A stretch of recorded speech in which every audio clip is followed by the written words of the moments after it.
महासंग्राम 2023 news 18 Rajasthan पर जोरदार तालियों के साथ आप सभी का बहुत बहुत स्वागत। चूंकि चुनावों का ऐलान हो चुका है और राजनीतिक दल अपने अपने तरीके से आरोप प्रत्यारोप का दौर शुरू कर चुके हैं और एक दूसरे का खेल बनाने और बिगाड़ने का भी मामला शुरू हो चुका है। और साफ तौर पर न्यूज 18 राजस्थान की ये वो टीम जो सबसे पहले राजस्थान पर ग्राउंड जीरो में इस बड़े पैनल के साथ, बड़े पूरे अपने टीम के साथ आप लोगों के बीच आई है। राजधानी जयपुर, जोरदार तालियों के साथ जयपुर वासियों के बहुत बहुत स्वागत। तो चर्चा की शुरुआत होगी, सीधे सपाट तरीके से होगी और बिल्कुल खरे खरे सवाल होंगे। तीन खास मेहमान खरे सवालों का खरा और सटीक और उम्दा जवाब देने के लिए मेरे साथ जुड़ चुके हैं। मेरे साथ स्वर्णिम चतुर्वेदी जी हैं, पीसीसी से महासचिव, बहुत बहुत स्वागत है आपका स्वर्णिम जी। और प्रवक्ता के तौर पर मुखरता के साथ अपनी बातों को रखते हैं और मुखर प्रवक्ता बीजेपी के लक्ष्मीकांत भारद्वाज जी, और साथ ही साथ चुनाव प्रबंधन समिति के सदस्य के तौर पर भी महत्वपूर्ण जिम्मेदारी इनको मिली है। मेरे साथ इस वक्त मौजूद है आम आदमी पार्टी के योगेंद्र गुप्ता जी, जो कि प्रदेश राजस्थान के प्रवक्ता हैं, वो भी आम आदमी पार्टी की बातों को रखेंगे। चर्चा की शुरुआत अमूमन अक्सर होती यही है कि जिसकी सरकार है उनसे सवाल किया जाए या फिर जो मुख्य विपक्षी दल हैं उनसे बात की जाए, लेकिन आज चर्चा की शुरुआत आम आदमी पार्टी से करेंगे। वो इसलिए करेंगे क्योंकि हमारे देश में विपक्षी दलों ने, अगर केंद्र सरकार के इतर अगर विपक्षी दल देखें, इंडिया अलायंस बनाया गया है और उसको लेकर कहा गया है कि 2024 में हम मिलकर चुनाव लड़ेंगे। योगेंद्र गुप्ता जी, सीधा सवाल पहला आप ही से है। इंडिया अलायंस के सहयोगी अखिलेश यादव जी ये कहते हैं कि अगर मुझे पहले से पता होता कि ये सिर्फ 2024 के आम चुनावों के लिए अलायंस है, राज्यों में कोई घटक नहीं होगा, कोई गठबंधन नहीं होगा, तो मैं इसका हिस्सा नहीं बनता।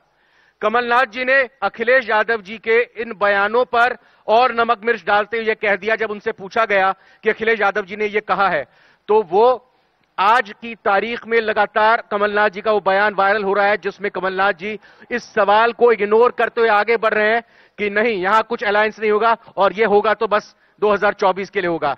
तो आप इस तरह से कैसे देखते हैं? और आम आदमी पार्टी भी जो कि इंडिया अलायंस का हिस्सा है, वो अकेले दम पर यहां पर आ गई है राजस्थान में, क्या हुआ? देखिए रविंद्र जी, जहां तक सवाल आपने पूछा है समाजवादी पार्टी का, तो मुझे लगता है कि यह सवाल मुझसे पूछना थोड़ा सा गैर लाजिमी है। नहीं, आपसे सवाल इसलिए है कि आम आदमी पार्टी राजस्थान में अकेले दम पर 200 सीटें चुनाव लड़ने का दावा कर रही है। क्या हुआ, खिचड़ी नहीं पकी कांग्रेस के साथ राजस्थान में? हाँ, अब आपने सही सवाल पूछा है। देखिए, केंद्र की राजनीति और राज्य की राजनीति अलग अलग होती है। राज्य की समस्या अलग है, केंद्र की समस्या अलग है। राज्य की जो दिक्कतें हैं उसमें दिल्ली और पंजाब की तरह सुशासन देने के लिए हमने निश्चय किया हुआ कि हम यहां पर अकेले लड़ेंगे, 200 सीट पर चुनाव लड़ेंगे और राजस्थान को दोनों दलों के कुशासन से बचाने के लिए लड़ेंगे। राजस्थान में कैसी सरकार चली पिछले 4.5 साल से ज्यादा? देखिए, मैं आपको इसके पहले एक बेसिक सवाल कहता हूं रविंद्र जी। बेसिक सवाल यह है, सवाल तो मुझे कर ले दीजिए। हाँ, नहीं, मैं वही बता रहा हूं, आपके सवाल का जवाब दे रहा हूं। राजस्थान में अब तक सरकार रही है कांग्रेस की और भारतीय जनता पार्टी की। एक बार कांग्रेस, एक बार भारतीय जनता पार्टी। पहला सवाल यहां पर यह खड़ा होता है कि अगर इन दोनों दलों का शासन बहुत बढ़िया होता तो फिर राजस्थान में कभी तो सरकार रिपीट होती। दिल्ली में हम तीसरी बार रिपीट कर रहे हैं, क्यों? हम शासन कर रहे हैं। यहां पर जनता एक बार तू एक बार में, इसका मतलब जनता भारतीय जनता पार्टी के शासन से दुखी है, जनता कांग्रेस के शासन से दुखी है और वो इस उम्मीद के साथ कि इस बार सजा देंगे तो अगली बार अच्छा करेंगे, उसको सजा देंगे तो ये अच्छा करेगा, बार बार लेकर आती, क्यों? यहां विकल्प नहीं था। पहली बार हिंदुस्तान की एक नेशनल पार्टी जिसकी 2 राज्यों में सरकार है, तीसरा सबसे बड़ा दल है, वो राजस्थान में आया है। इस बार आप देखेंगे राजस्थान के तकदीर और तदबीर को बदलने के लिए जनता हमें अपना आशीर्वाद देगी। जी, आपके सहयोगी ने यह तो बताया कि एक बार तू एक बार मैं, मतलब एक बार बीजेपी एक बार कांग्रेस, लेकिन आम आदमी पार्टी क्यों? ये इसका जवाब उन्होंने नहीं दिया। देखिए, आम आदमी पार्टी का जवाब तो आम आदमी देगी। कांग्रेस क्यों, इसका मैं जवाब दे सकता हूं, क्योंकि राजस्थान में कांग्रेस के साथ आम आदमी पार्टी क्यों नहीं, पहले इसका भी जवाब चाहिए। देखिए, कांग्रेस पार्टी का जो भी अलायंस है, इंडिया अलायंस है या बीजेपी का इंडिया अलायंस है, वो उसमें तय करते हैं, शर्तें तय होकर के आगे आगे बढ़ते हैं सब लोग और उसी हिसाब से चुनाव लड़ते हैं। लेकिन राजस्थान के चुनाव में क्या अलायंस होगा, किस तरह से सीट शेयरिंग होगी, वो आगे तय होगा। लेकिन अभी फिलहाल आज की तारीख में राजस्थान में ये तो कह रहे हैं साफ तौर पर गुप्ता जी की केंद्र की राजनीति अलग होती है, राज्य की राजनीति अलग होती है, तो क्या आरएलडी के साथ आप नहीं चुनाव लड़ेंगे गठबंधन में राजस्थान में, अगर उनकी बात को मैं सही मानूं तो? देखिए, मुझे नहीं पता वो किसके साथ गठबंधन कर रहे हैं, लेकिन राजस्थान में हम राजस्थान में चुनाव लड़ रहे हैं। बाकायदा 200 सीटों पर लड़ रहे हैं, अभी तैयारी है, और अगर कोई गठबंधन होता है तो ऑल इंडिया कांग्रेस कमेटी के स्तर पर होगा। लेकिन एक चीज तय है, राजस्थान में कांग्रेस की सरकार है, आगे भी कांग्रेस की सरकार बनेगी। जो सुशासन, जो कार्य, जो जनकल्याणकारी योजनाएं हमने लागू की हैं, जिनसे जनता लाभान्वित हुई है, उसके आधार पर हम पुनः सरकार बनाएंगे। क्या लाभ मिल गया जनता को? देखिए, आप अगर ये कहना चाहें क्या लाभ मिल गया तो मैं आपको गिनाना चालू करता हूं। गिनाइए। सबसे पहले केवल राजस्थान, लोग भी सुन रहे हैं। हाँ, लोग तो सुन ही रहे हैं। केवल राजस्थान राज्य है जहां पे सबसे पहले ओल्ड पेंशन स्कीम लागू हुई कर्मचारियों के लिए। इसको लेकर के केंद्र सरकार के विरुद्ध भी आंदोलन हुआ, लागू नहीं हुई। राजस्थान ही प्रदेश है जहां पे 500 रुपए में सिलेंडर उज्ज्वला लाभार्थियों को मिल रहा है। मैं आऊं लक्ष्मीकांत जी के पास। एक चीज और बता दीजिए, आपकी पार्टी के नेताओं की तरफ से कहा जा रहा है कि जो चुनाव घोषणा पत्र 2018 में कांग्रेस का था, उसके 94% हमने काम पूरे कर दिए हैं। अब ये मुझे बताइए कि कौन सा फॉर्मूला है जिसमें आपने परसेंटेज निकाली काम करने की, और ये भी बता दीजिए 6% वो कौन से काम है नहीं किए और क्यों नहीं किए। देखिए, जो 5 साल का वक्त होता है, उस 5 साल के लिए हमारा कार्य होता है, बजट पेश होता है, मार्च तक चलता है बजट। तो अभी जो मार्च आएगा तब तक तो बाकी वो भी पूरे हो जाएंगे। लेकिन एक चीज तय है, हम कोई दावा सड़क पे खड़े होकर के नहीं करते, हम कोई दावा टीवी चैनल पे नहीं करते। हमने ये दावा किया था विधानसभा में, विधानसभा के पटल पे किया था। विधानसभा के पटल पर रख करके हमने जो हमारा घोषणा पत्र था उसको सरकारी दस्तावेज बनाया, और सरकारी दस्तावेज बना करके हमने उसको हर साल ऑडिट जनता के सामने किया। रखने से पहले तो घोषणा पत्र तो जनता के बीच ही लेकर गए थे ना सड़क पर आप, मीडिया को भी तो दिखाया था ना आपने। जनता के बीच लेकर के नहीं गए, जनता के बीच खड़े होकर के जनता से पूछ करके बनाया था। जनता की क्या महत्वाकांक्षाएं, क्या आकांक्षाएं हैं, सरकार से क्या चाहती है, उसको लेकर के हमने बनाया, और बना करके हमने पहली कैबिनेट बैठक में रख करके उसको सरकारी दस्तावेज बना करके पॉलिसी बनाई। और विधानसभा में हर साल हमने हमारा जो वादे पूरे हुए, कितने पूरे हुए, वो पेश किए। विधानसभा में कहां चक्कर में पड़ी हुई है बीजेपी? देखिए, यहां तो बता दिया 94% काम पिछली घोषणा पत्र के कर दिए, 2030 का विजन डॉक्यूमेंट बना दिया गया है। और वैसे ही उत्तर भारत में राजस्थान अग्रणी राज्य है, कांग्रेस के अगर दावे को देखें 2030 में नंबर 1 का राज्य बनाना है पूरे देश में। तो फिर बीजेपी की जरूरत है क्या राजस्थान में, अगर कांग्रेस इतना बेहतर काम कर रही है? देखिए, भारतीय जनता पार्टी अपना काम कर रही है। जो विपक्ष के रूप में भारतीय जनता पार्टी को अपना काम करना चाहिए वो तो कर रही है। लेकिन 2023 में जो 25 नवंबर को चुनाव होने जा रहा है, वो चुनाव राजस्थान की जनता लड़ रही है। राजस्थान की जनता इसलिए लड़ रही है कि कांग्रेस के कुराज में पिछले 5 साल में राजस्थान के माथे पर जो कलंक लगाया है, उसको मिटाने के लिए राजस्थान की जनता यह चुनाव लड़ रही है। आप बात करें सुशासन की, अगर 11 लाख आपराधिक घटनाएं हो जाए, 2 लाख महिला अत्याचार की घटनाएं हो जाए, 35,000 से ज्यादा रेप की घटनाएं हो जाए, तो फिर सुशासन क्या है, कुशासन क्या है? मध्य प्रदेश से पीछे बताते हैं। आप मुझे बताइए, राजस्थान की विधानसभा में राजस्थान के जो मंत्री हैं शांति धारीवाल, वो अपराध के सवाल का जवाब देते हुए विधानसभा में कहते हैं कि हां, हम देश में नंबर 1 पर हैं दुष्कर्म के मामले में, क्योंकि हम मर्दों का प्रदेश हैं। जो व्यक्ति विधानसभा में स्वीकार कर रहा है कि हम देश में नंबर 1 है दुष्कर्म के मामलों में, उसकी यहां डिबेट करने की जरूरत है। कांग्रेस पार्टी ने स्वीकार किया, एनसीआरबी का डाटा कहता है राजस्थान की जनता चीख चीख कर बोल रही है, रोज होने वाली घटनाएं चीख चीख कर बोल रही है, बहन बेटियों की आह सुनती है जगह जगह। वो किसी के सबूत की जरूरत नहीं है। राजस्थान आज सोच चुका है, राजस्थान आज ठान चुका है कि राजस्थान में हमेशा के लिए कांग्रेस के कुशासन का अंत होने वाला है, कुराज जाने वाला है, सुराज आने वाला है। जनता चुनाव लड़ रही है तो फिर ये केंद्रीय एजेंसियां क्यों इतनी मेहनत कर रही हैं? केंद्रीय सीबीआई, सीबीडीटी, इनकम टैक्स, केंद्रीय एजेंसियां राजस्थान के लोगों को न्याय देने के लिए मेहनत कर रही हैं।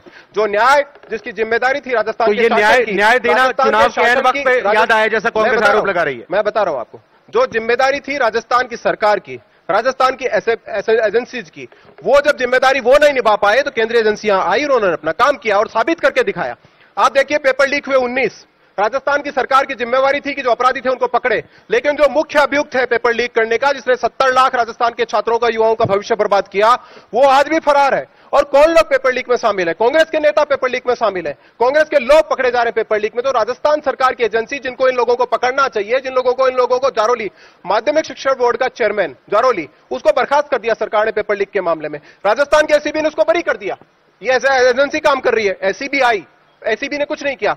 फिर जब ईडी आई, इसी केस में जब ईडी आई, तो उसी ईडी ने इन अभियुक्तों के यहां से 5 करोड़ रुपए और सोना जब्त किया, इनकी प्रॉपर्टीज अटैच की। यह काम एसीबी भी कर सकती थी, यह काम राज्य सरकार की एजेंसी भी कर सकती थी, लेकिन वो नहीं कर पाई, इसलिए उन एजेंसियों को आना पड़ा राजस्थान के लोगों को न्याय देने के लिए। स्वर्णिम जी, राज्य में भी कई सारी एजेंसीज है, कहा यह जाता है कि चाहे एसओजी हो या तमाम राजस्थान की पुलिस हो, वो सक्षम है, लेकिन अगर सक्षम होती तो फिर ईडी को आने की जरूरत क्यों पड़ती? ईडी को कार्रवाई के जरिए इस तरह की चीजें सामने लाने की जरूरत क्या पड़ती? आपको लगता नहीं कि कहीं तो गड़बड़ी हुई है? देखिए, इसके लिए आपको यह जानना होगा कि जिस जिस राज्य में चुनाव होते हैं वहां पे ईडी, सीबीआई और इनकम टैक्स, ये तीन फ्रंटल ऑर्गेनाइजेशन के रूप में काम करते हैं भाजपा की, और अब पहुंचती है वहां पे। अगर किसी पेपर लीक का मामला हुआ तो वो भी उजागर हमने किया, हमने पकड़ा और हमने बताया सबसे पहले कि पेपर लीक हो गया, इसलिए हमें दोबारा करा रहे, दोबारा करा करके हमने भर्ती परीक्षा दोबारा कराई और भर्ती भी कर चुके हैं। लेकिन सबसे बड़ी बात, 28 पेपर लीक हुए गुजरात में, क्या हुआ? दोबारा परीक्षा भी नहीं हुई। हरियाणा में एक रिक्रूटमेंट नहीं हुआ, 14 पेपर लीक हुए। 14 पेपर तो सिर्फ रिक्रूटमेंट जो एग्जामिनेशन है उसके हुए, इसके अलावा बोर्ड का पेपर लीक हो गया। दोबारा हुआ, कौन पकड़ा गया? लेकिन नहीं, राजस्थान दिखता है, राजस्थान में तो परीक्षा दोबारा हो गई, परीक्षा दोबारा होकर के क्या लक्ष्मीकांत जी, जहां पर बीजेपी की सरकार है राज्य में, वो नहीं दिखाई देता क्या? देखिए, इन्होंने कहा कि 28 पेपर लीक हो गए गुजरात में। इनके पास कौन सी मशीनरी है? 280 भी बता सकते थे, बोलना ही तो है। गुजरात में जो पेपर लीक कभी एक दो घटनाएं हुई होंगी तो उनके खिलाफ सख्त कार्रवाई हुई है। उत्तर प्रदेश में राजस्थान के साथ एक पेपर लीक हुआ था, रीट का पेपर जब राजस्थान में लीक हुआ, उत्तर प्रदेश की सरकार ने और उत्तर प्रदेश के मुख्यमंत्री ने कहा कि हम 1 महीने में दोबारा परीक्षा कराएंगे। जिन्होंने पेपर लीक किया उनके रासुका में उनके खिलाफ कार्रवाई करेंगे, उसके ऊपर बुलडोजर चलाएंगे। 1 महीने में परीक्षा हुई, किसी का एक पैसा नहीं लगा, बुलडोजर चल गया, रासुका में कार्रवाई हुई। राजस्थान की सरकार ने जिनको पेपर लीक किया, राजस्थान में भी बुलडोजर चलाएगी क्या बीजेपी? बिल्कुल चलाएंगे। और सुनिए बात, हर उस आदमी के ऊपर बुलडोजर चलेगा जो राजस्थान के युवाओं के, राजस्थान के महिलाओं के मान और सम्मान के साथ खिलवाड़ करेगा, उस हर आदमी के ऊपर बुलडोजर चलेगा और पहले दिन से चलेगा। लेकिन बुलडोजर चलाने के लिए ड्राइवर की जरूरत पड़ती है। बुलडोजर बाबा कौन होंगे ये पता नहीं किसी को। हमारे यहां तो बहुत ट्रेंड बुलडोजर चलाने वाले लोग हैं साहब। 170 सीट जीत कर आएंगे, उनमें से कोई भी चलाएगा। सुनील जी, आप जवाब देते, मैं योगिनी जाता हूं आपके पास। भारतीय जनता पार्टी के सपनों पर जनता बुलडोजर चला रही है। सपने देख रहे हैं बिना कुछ काम करे कि यहां पे सत्ता में आने के।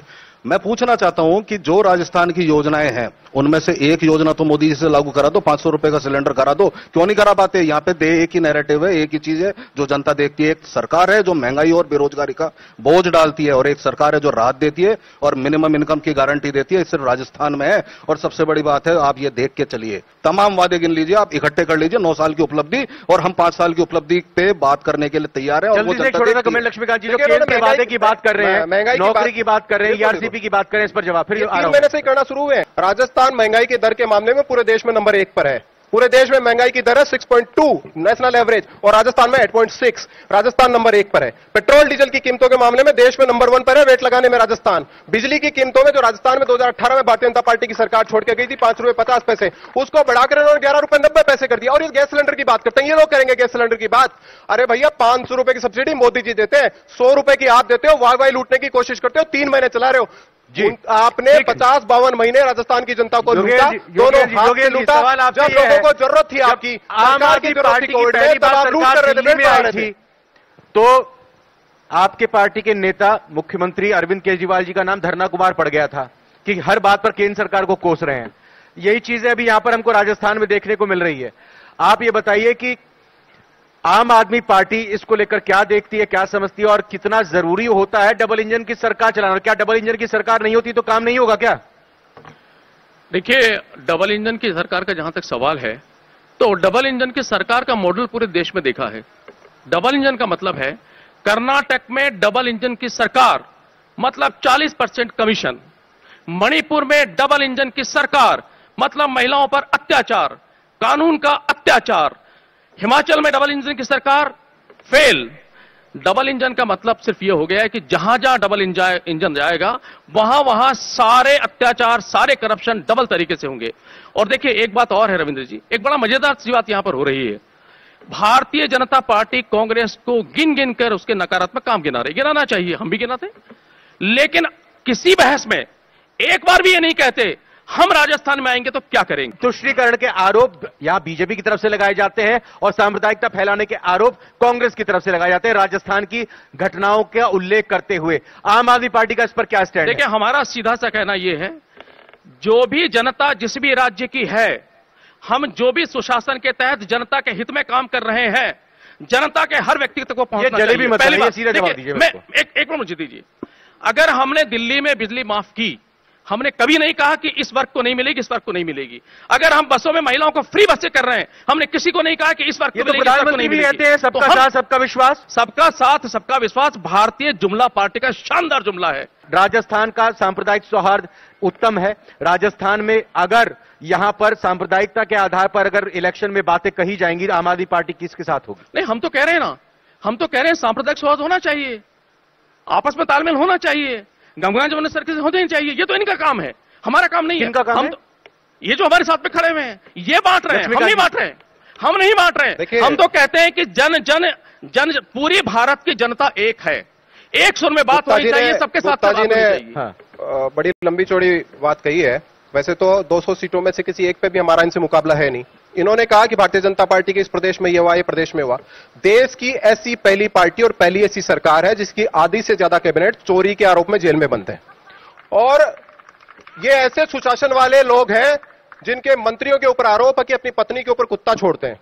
ये ऐसे लोग हैं जो राशन कार्ड बनाने के बदले अस्मत मांग लेते हैं। ये ऐसे लोग हैं जिनके मुख्यमंत्री झूम झूम कर चलते हैं।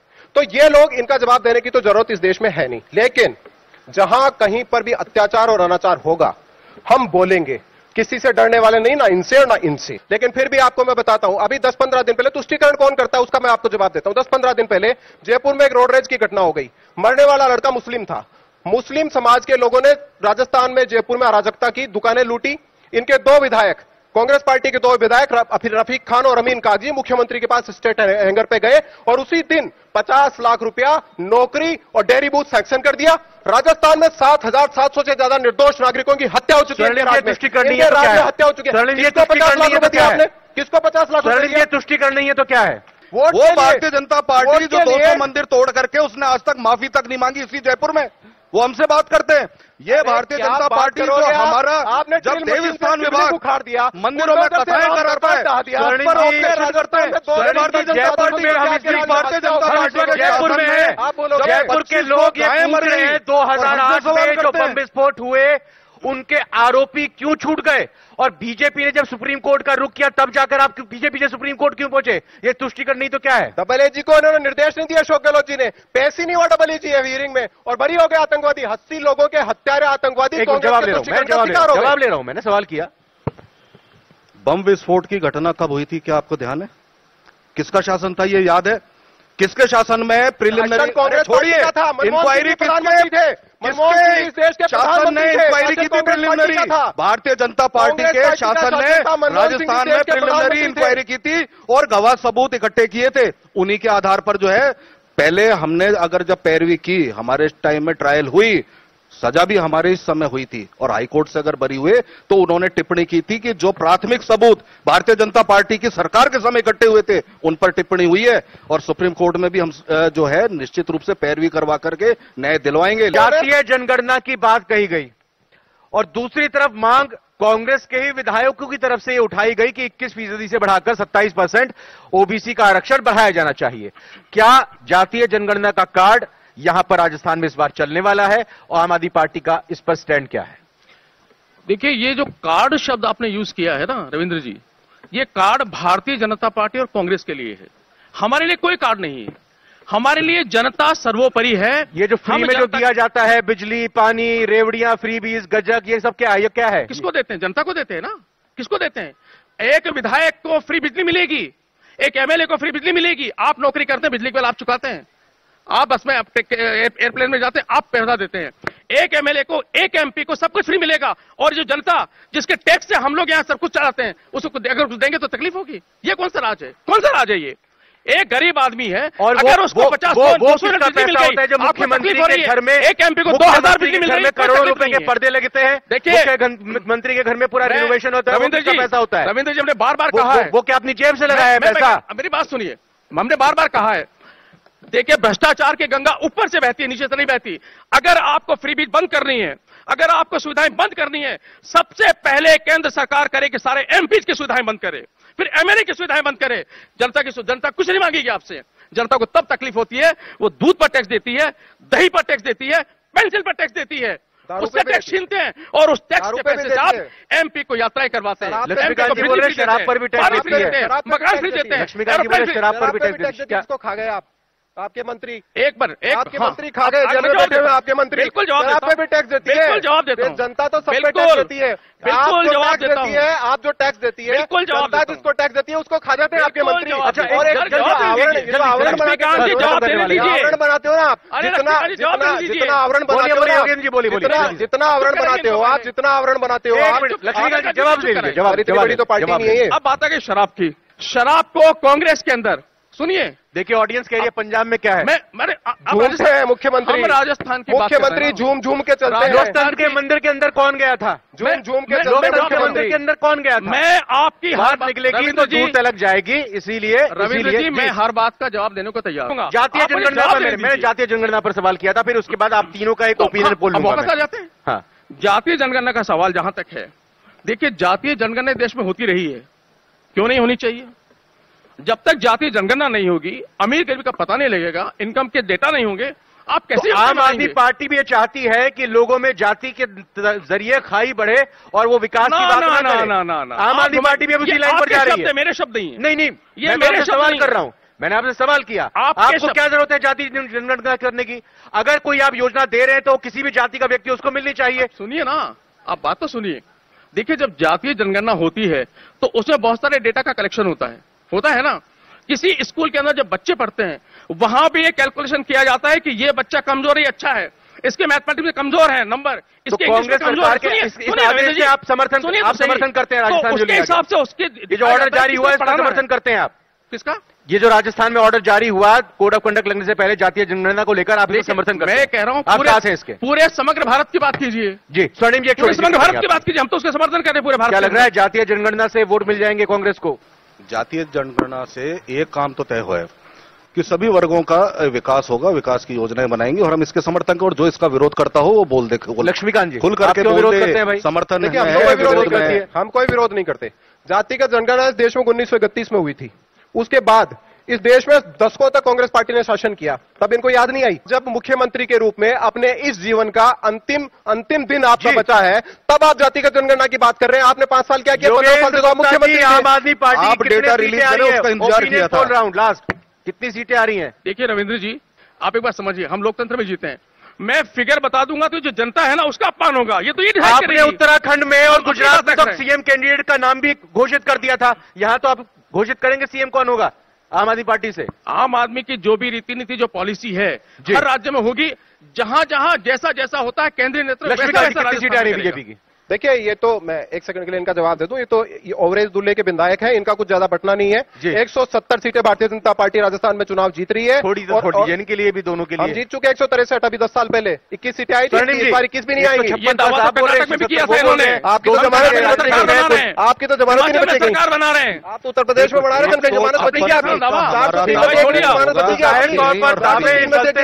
और चर्चा भी लगातार चलती रहेगी। और न्यूज 18 राजस्थान की टीम राजस्थान के कोनों कोनों में जाकर अपने मेहमानों से बातचीत करती रहेगी, जनता जनार्दन के सवाल उठाती रहेगी। फिलहाल महासंग्राम 2023 में आज इतना ही। बन रही है न्यूज 18 राजस्थान के साथ। जोरदार तालियां, बहुत बहुत धन्यवाद।